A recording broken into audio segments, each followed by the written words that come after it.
On est envahi par les oiseaux. Tant que ça ne devient pas, comme Hitchcock, le film de Hitchcock des années 60, les oiseaux. Tant qu'on ne sera pas aussi envahi que ça, mais si ça reste comme ça, c'est parfait.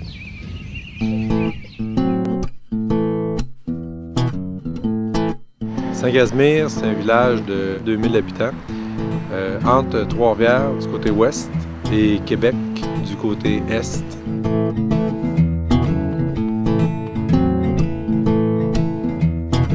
Le clocher qui est sur cette maison-là, une maison Giroux, c'est le clocher de la première église, parce que les Giroux, c'était des bâtisseurs d'église.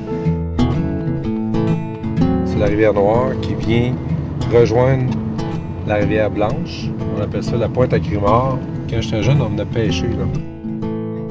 Un jib, une grue, tu as besoin, là. Une momotte pour ton micro.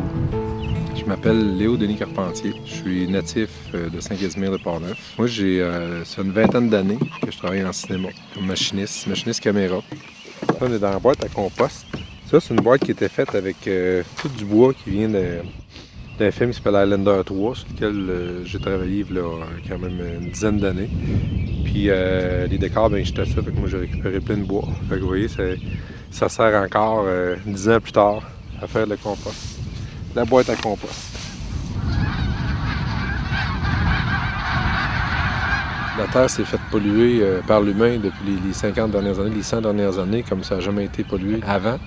Donc, il faut qu'on prenne conscience de ça, puis il faut qu'on fasse de quoi. Moi, ben, ma part, je l'ai fait en partant un festival de films sur l'environnement. Étant donné que je travaille dans le cinéma, je me disais que le cinéma, c'était un outil assez puissant pour véhiculer un thème, véhiculer une idée. Le jour de la Terre, c'est toujours le 22 avril. On s'est dit qu'on devrait avoir dans les jours à l'intérieur de notre semaine de festival le jour de la Terre. Donc, cette année, on a fait ça du 21 au 25. Ben là, je m'en allais voir Stéphanie, voir ça va de quoi. Okay. Oui, on a de quoi faire. Il y a le Betacam à monter au 5e. En compétition cette année, il y a 2 longs métrages, puis ensuite, il y a une dizaine de courts métrages. Alors moi, c'est Catherine Voloja. Je participe au festival cette année avec mon film, mon documentaire « Il fait soleil chez toi », qui raconte la vie d'une femme haïtienne qui habite devant le métropolitain à Montréal.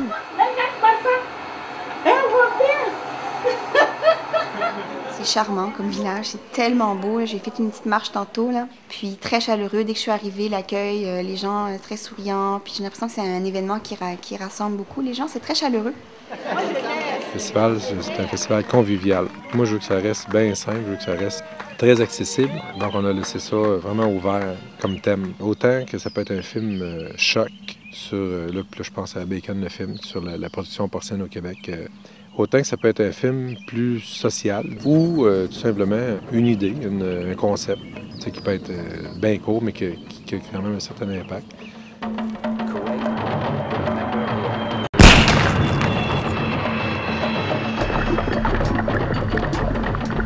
OK, on y va. Cette année, on a plusieurs ateliers, autant en environnement qu'en cinéma.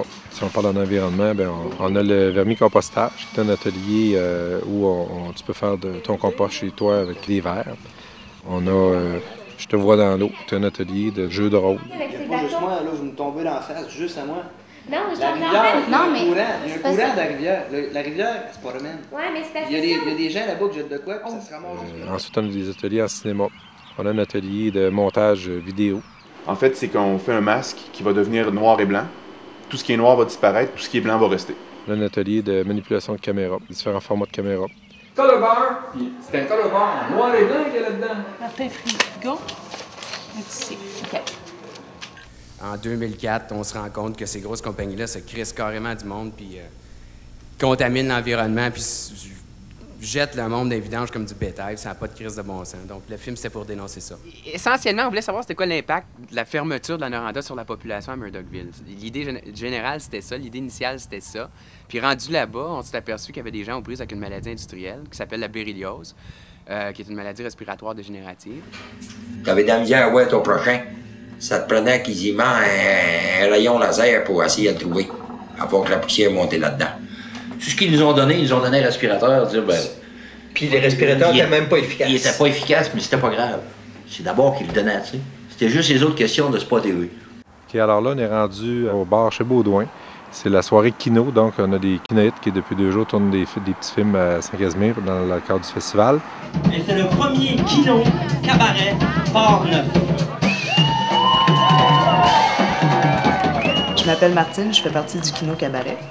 On fait des films en 48 heures sur le thème du festival, l'environnement.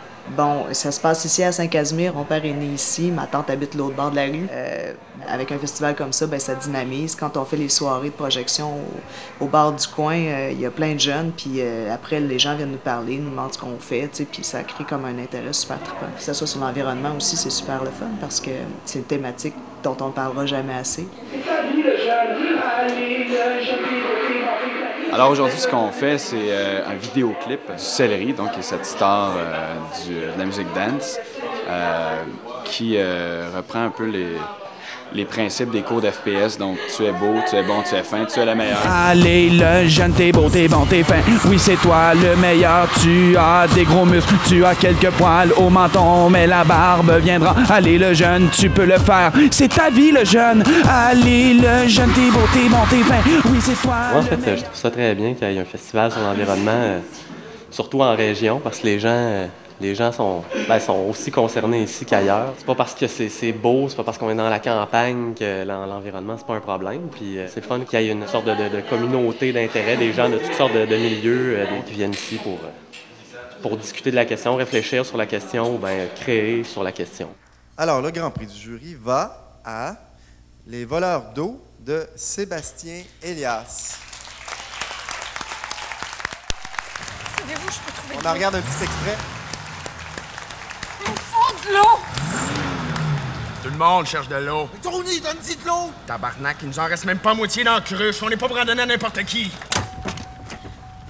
À la fin de cette première édition-là du Festival de films de Port-Neuf sur l'environnement, je me rends compte que j'ai plus le choix. Il faut que ça continue. Vraiment, les gens, ils m'ont fait savoir que le festival répond à un besoin commun. On veut vraiment que ça devienne international. Donc, il y a un paquet de possibilités, tout en gardant notre côté festival de films convivial, ce qui sera toujours la base, je pense, le secret de ce festival-là.